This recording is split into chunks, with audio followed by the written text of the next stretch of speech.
An understatement. You guys were just kind of around the clock, it felt like, talking about this storm and monitoring as it moved from county to county.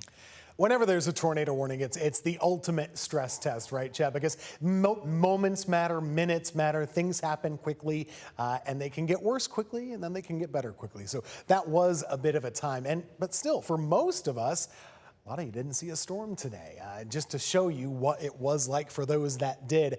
Quite the sights in the sky. And we first started tracking that one problematic thunderstorm way up in Virginia. Then it moved into Rockingham County. We got a couple good pictures from up there and kind of a teachable moment here. If you ever see something like this in the sky, that lowering of the cloud here, as you can see this from Trisha who sent that to me, that's what we call a wall cloud. It's different from a shelf cloud, which you can also see sometimes. These wall clouds, they're typically pretty small, they're low, and they can be rotating as well. That was the case with these thunderstorms. Supercells kind of moving and spinning on their own. Here's another view. Imagine seeing this when you're just driving down the road. That's one.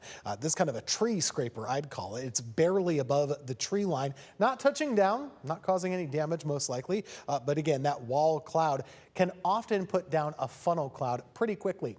We then tracked it to Burlington. And this image, we were showing it to you live earlier this evening.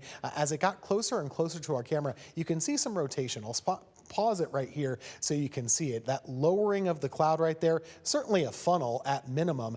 Can't really tell if that's a tornado touchdown or not. There's a little bit of something. It could just be some scud cloud, or it could be a little bit of debris. We're not really sure just yet, but we'll find out more tomorrow if the Weather Service finds enough damage to do a survey or not. Either way, that was a heck of a storm in Alamance County, and it kept going. It went all the way into Orange County and Raleigh, doing all sorts of problems. And then we had a pretty nice sunset around here. You might have seen that as well. Hey, the storm is still going on, not for us, but this is eastern North Carolina right now.